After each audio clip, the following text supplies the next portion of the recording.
All right, hopefully today's a big day. Hopefully we hear some noise come out of this engine, some positive noise. That, what I mean is, I hope it starts. I hope it starts.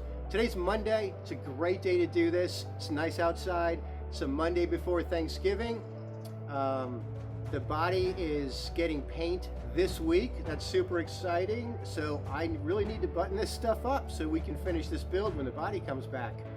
All right, so we're gonna start this baby today, or try to start this car today. I've got my gauge stand here. I don't want to call it an engine run stand because I typically, in my mind, think of the engine on the stand as an engine run stand, but the engine's in the chassis. However, all the controls are here since I don't have a dashboard. So we're using this to get it going, and I've got a lot of wires to hook up. As you can see, we're going to go through that. I'm going to let you know what I'm hooking up, what I'm not hooking up, and we get to finally program in the curve for the 1, 2, 3 distributor. So we're going to do that as well. Super easy process. I think I've got a good curve for this car. It is a little modified from a standard twin cam that came to the United States. A couple things to note. I guess the biggest things are I've got a free flow exhaust system on it. I'm not using that stock header. I've eliminated the secondary throttle plate that goes between the head and the carburetors. That whole thing is gone. The carbs are mounted directly to the intake runners on the head. But I do have the 1/4 inch flexible mounting, I don't know if I call it a gasket or a plate, but it goes between the carbs and the head, so that's on there. But all the EGR, all the emissions crap is taken off, and all that recirculation is taken off. So we're just running a straight engine. I say that because we can actually use a more advantageous centrifugal advance curve now that the engine is set up a little bit differently. We don't have to go back with what Lotus recommended from the factory. We don't want that. We would lose a lot of horsepower if we went with that. So we're putting in a different curve, and I think it should be a good day. I don't know. Anyway, let's get started. All right, here's my setup. Battery down below, obviously. So here's what I'm going to use. I've got oil pressure hooked up. This little light over here is basically just acting as a resistor for the exciter terminal on the alternator to make sure we got charge coming out of that. Not using temperature. Volt gauge is hooked up. Tach is hooked up. This switch gives power to the system. It's the ignition, basically. There's my start button right there. You can see that I flipped it on. The volts are starting to climb. And the ignition light is on. That's a good sign. I'm going to turn this off. Here's the gas tank. I have not hooked it up to the carburetor yet, but she's got fuel. I'm running a pump that is rated at 2 to 3 psi. Really good for the dual Strombergs. Low pressure. All right. The backside. I know it looks like a mess, but it's actually pretty simple. I've got a ground block and an ignition distribution block because I need to run ground and power to a lot of different places. So here's the ignition switch. The white line is running down to the positive on the battery, and then when I click it on, it's sending power. When I click it on, it's sending power from the switch over to the power distribution block. And down there, I've got this negative cable. That's feeding my negative power distribution block, or my ground block. Let's look at the engine.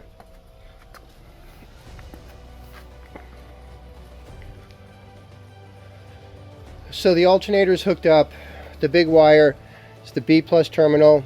It's running down to the starter, and then there's another power line from the starter that comes over to the battery right there. And again, that white wire goes up to the power distribution block.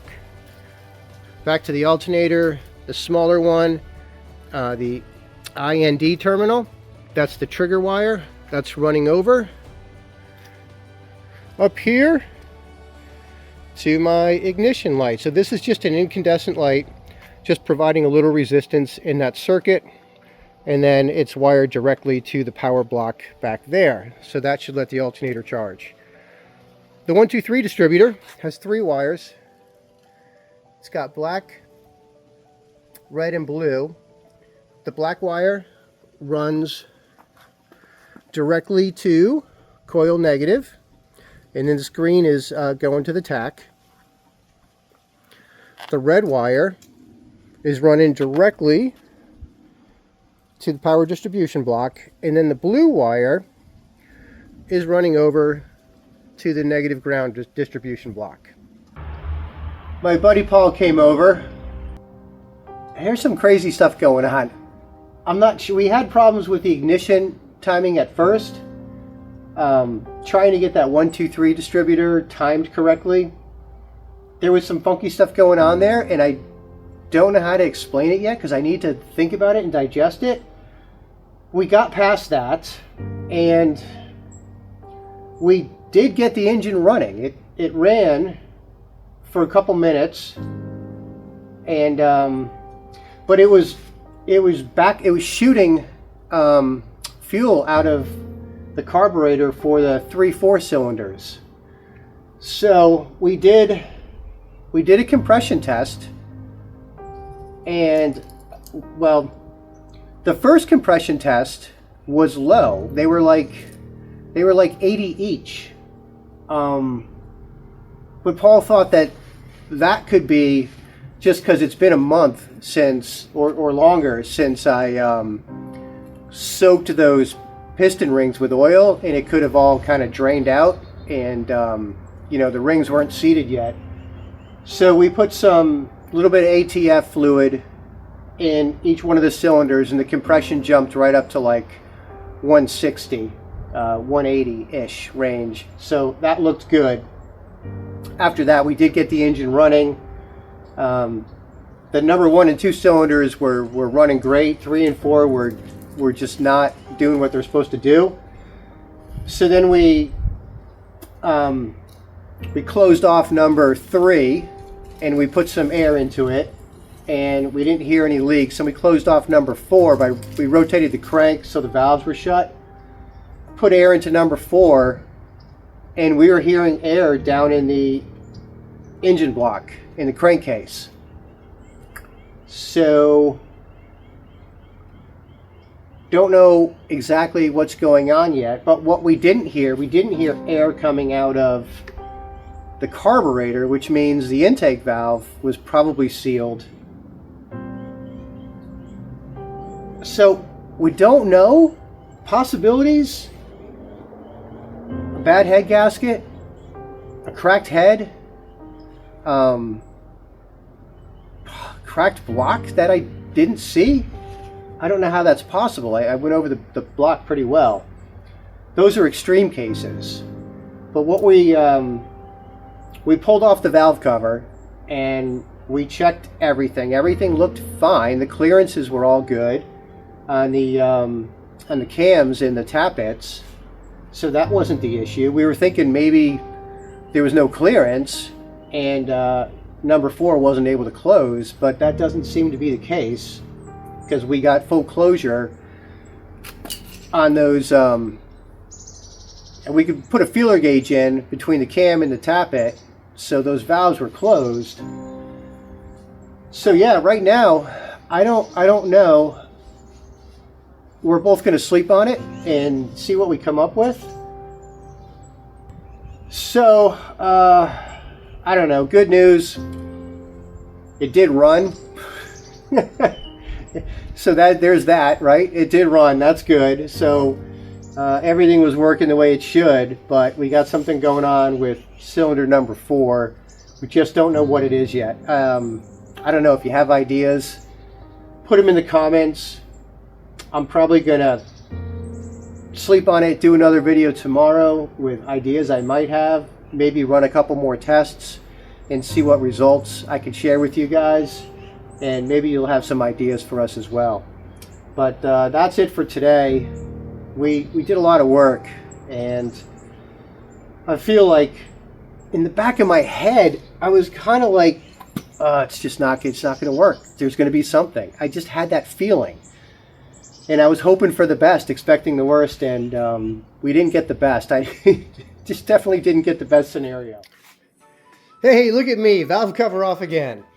All right, I went back through. I wanted to see what the clearances were, and I found the exhaust had all tightened up on me for some reason.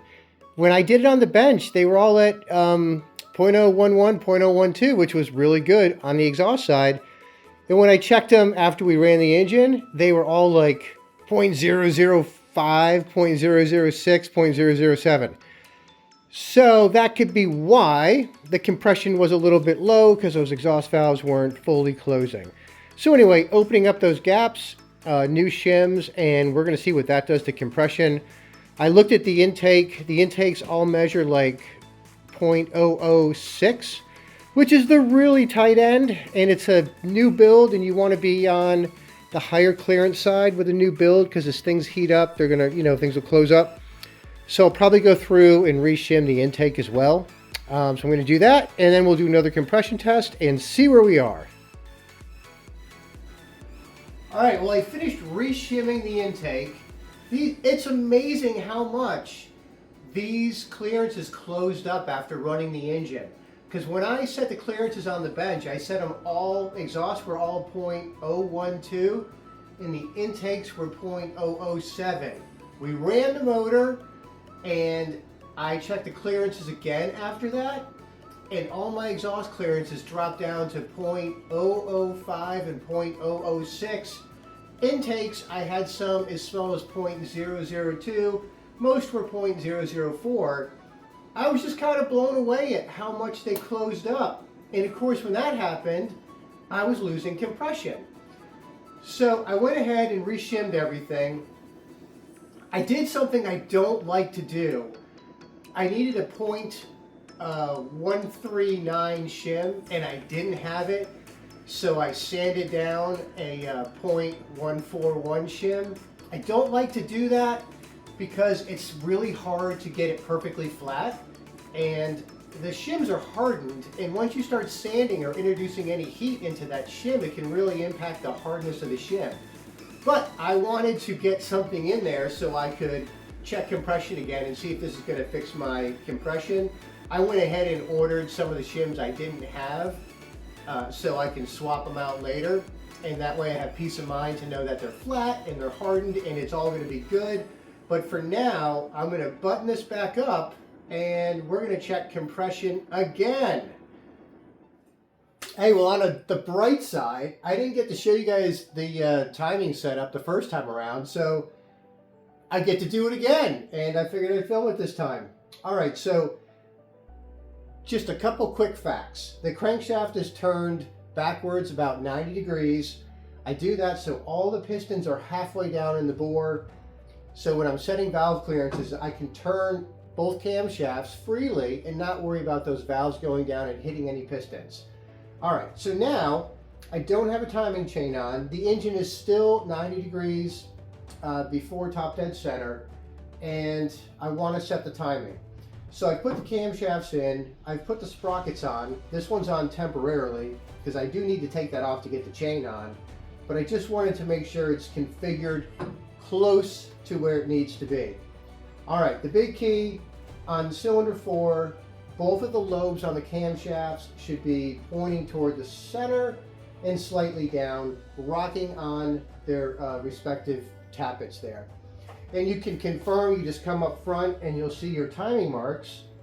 You probably can't see it, but on each one of these timing chain gears, there's a little mark there and there's a mark there, and they line up right above or right at the plane of the top of the head. So you kind of look, like this, and you're like, okay, I'm lined up. And once you've got that lined up, your valves are in a position where you can then turn that crank back to top dead center. So that's what I'm going to do next. And then we put the chain on. And honestly, I might be redoing all this because I did order some vernier cam pulleys. I want to dial the engine in because I don't think the cam timing was exactly right because some head work had been done. But that's okay because I'm only doing this right now to check compression, so we can check that off the box as something we've taken care of, to know we have good valve clearances and good compression. All right, so engine's at top dead center. My cams haven't moved. Everything's good. Now it's just a matter of putting the chain on. I'm going to pop the gear off.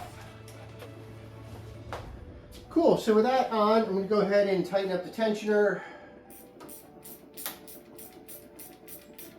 Turn the motor. See if we got the timing right. All right, here we go. We're on top dead center compression. You can see the timing marks. They're super close. They're not exact, but that's, I think, because the head's been skimmed or the block's been decked. One of the two.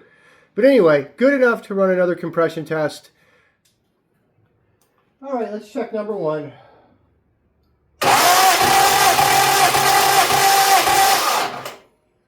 Got 150. That's respectable. Number two.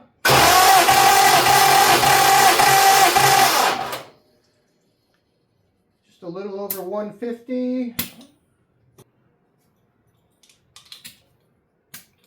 Number three.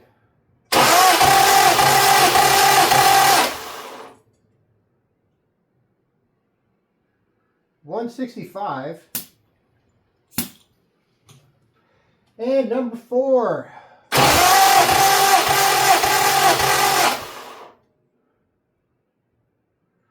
Jeez.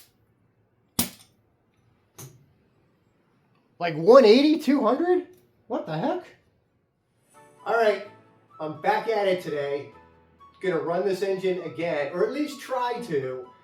I'm gonna roll it out of the garage. I've got a few things to button up. I'm gonna hook up the cooling system today, so if we get it running, we can let it run and break it in, and hopefully that's gonna help our rings seat inside the cylinders and bring that compression up to where it should be. Now, I think everything is in good shape to run, but the big thing I'm concerned about is that 1, 2, 3 distributor. Now, I don't know. Maybe I'm an idiot and I just can't understand the directions, but I can't make any sense of how to install that distributor.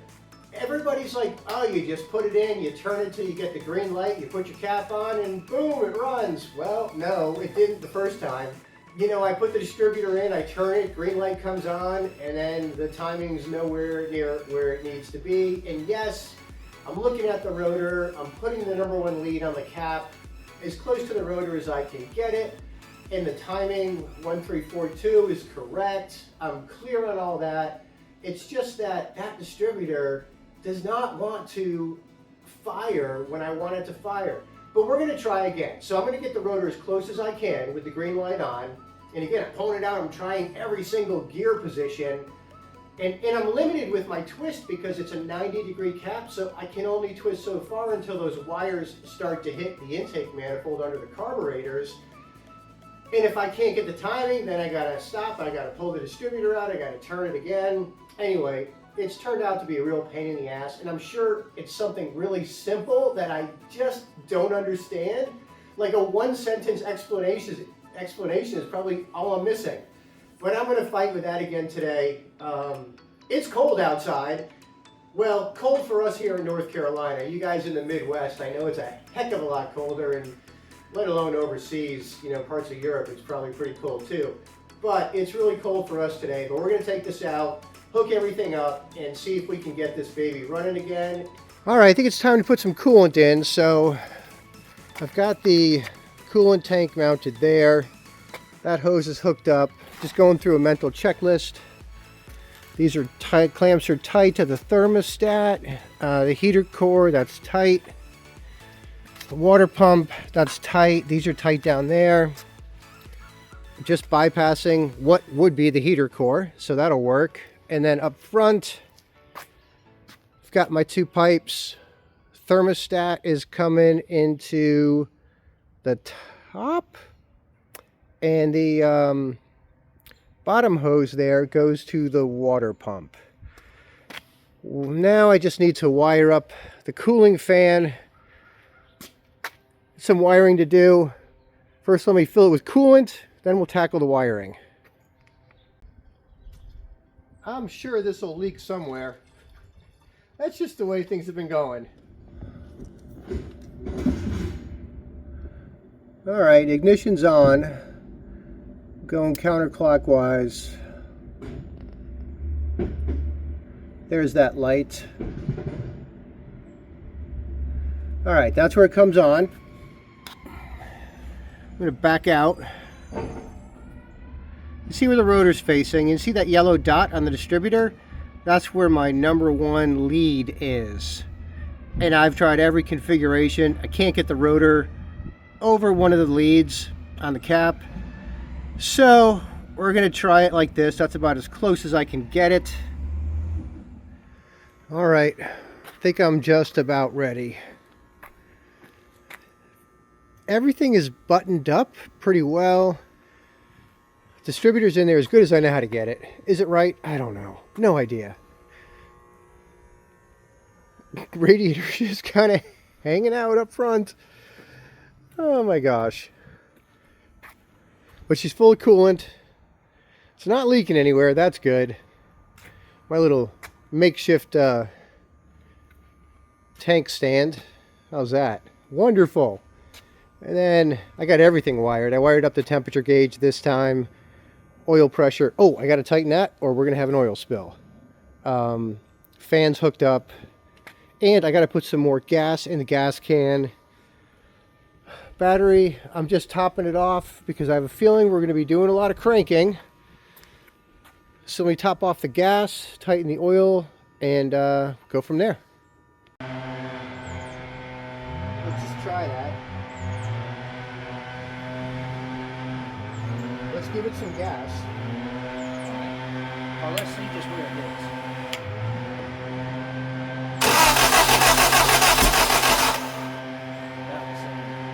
Oh, it didn't move?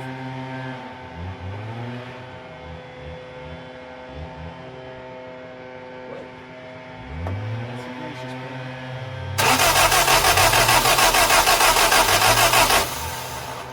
You're going to have to look. I can't tell what it is.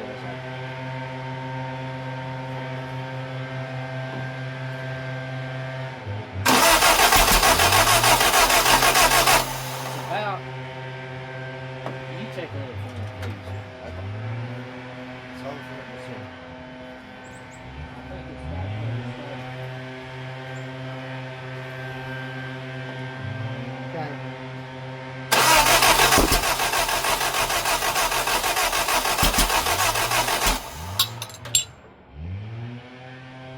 It's really hard to tell. I think it's way before. We check the back. Yeah. Watch out for your alternator belt there. Get some shadow on it. Okay. Okay. Ready? Yep.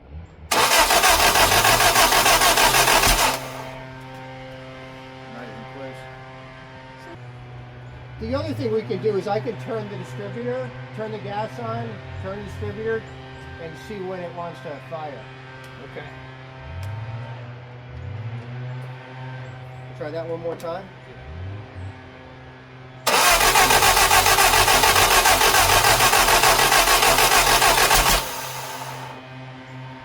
turning the distributor as you crank it. Jump it back. I know. Put my face right in there. All right, go ahead.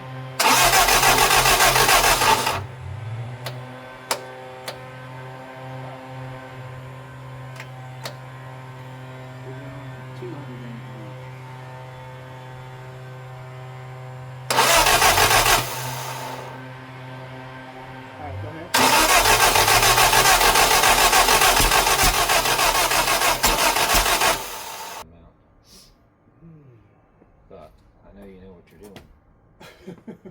Apparently not. Apparently I don't. This thing's driving me crazy. Come on, car.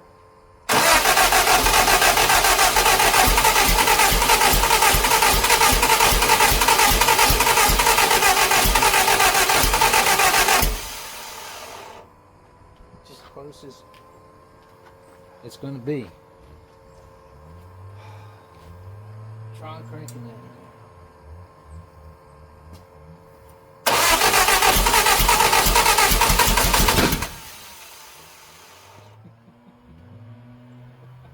Didn't like that. It did like it. Are we 180 off? Well, you checked the cam. No. Yes, you did. I did, yeah. I'm saying is somehow the distributor firing 180 off. I know that makes no sense.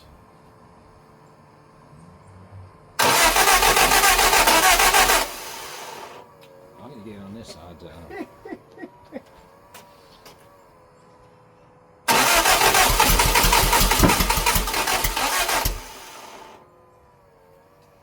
She doesn't want to go. It's not firing at the right time. I mean, it would run, even if it ran like crap, that would be better, but I just think it's firing. You moved it all around. Yeah. And that's the best. It's the best yes. It's horrendous. Can you order just that gear? I mean, I can order a Bertronics distributor. Just a different distributor and drop it in.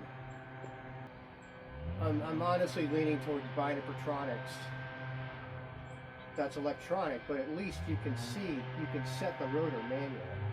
It's still mechanically rotor. Yeah. Because even that timing way, it's doing us no good. We cannot. Why can't we see? Yeah, it's still with that Bertronics, you got to do it quick to set it statically. Yeah, but it's so easy to set it statically. You just drop it in the block, you rotate it till the number one is right on top of the rotor, you're done. Yeah. You know it's going to fire, then you can fine tune it. This one, we don't even know if we're close. Eliminate the problem. Eliminate that, get it running, and then drop this back in, and that would help me greatly troubleshoot this. Then you got a troubleshooting distributor. Yeah. I mean, what is that, a couple hundred? Yeah. Not much in the scheme of things.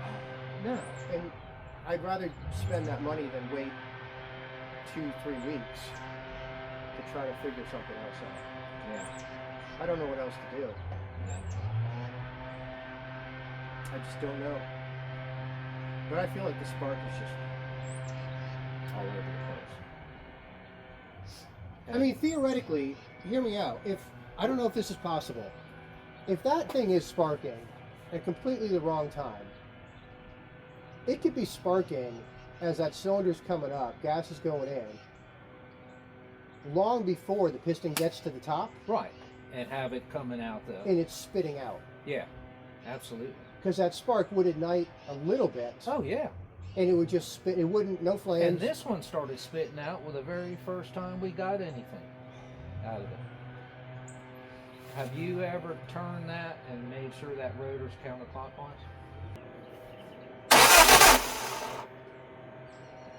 Counterclockwise. Yeah. You're looking at me like it's backwards. Well, no, that's the look you had. I was looking at you. I thought you were going to say, holy shit. Stupid distributor. That was horrible. Maybe that's why that one ran better.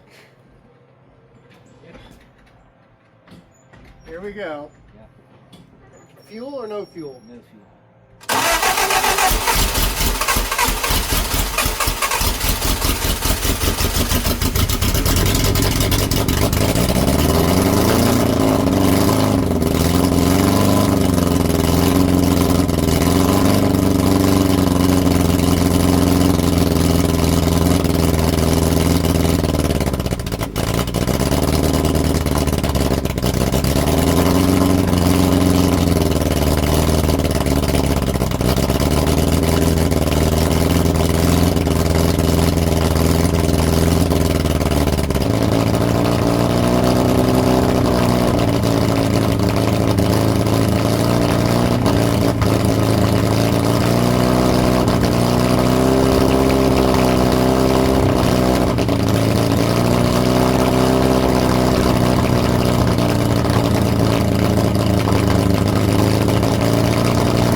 was off.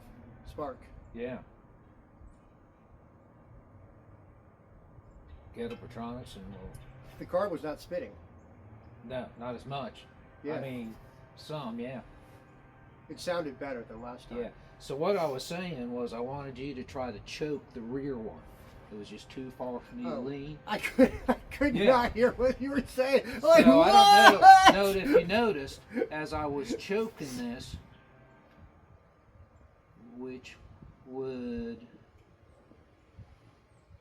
if I'm choking it, that means it was way too lean, so that wasn't.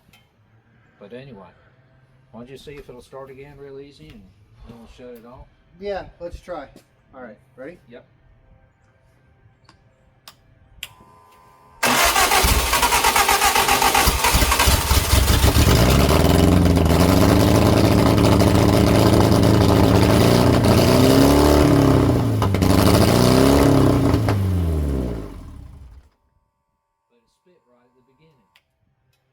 That's spark. Yeah. At least, you put- I think that Yeah. sounds to me like spark. Yeah. I say a dizzy. So good news, oil pressure is extremely high. Yeah. It's charging at 15. Good. That's really good. TAC was working. We were running like 3,000 RPMs. Yeah. Although you got a little happy, you went up to 5K once. That's what I couldn't hear, which I'm like, what?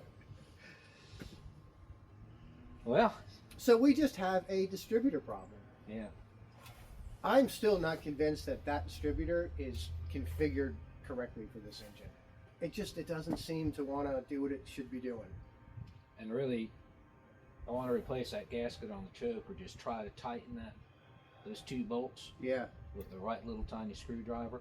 I'll bring another gasket, Okay. but we can't begin to do anything to the carbs till we get Right. Exactly. it to where it's close to idle to just play it to, even get it to And 1,000 to hold the RPM. timing light so we can actually see what the timing is. Yeah. Yeah.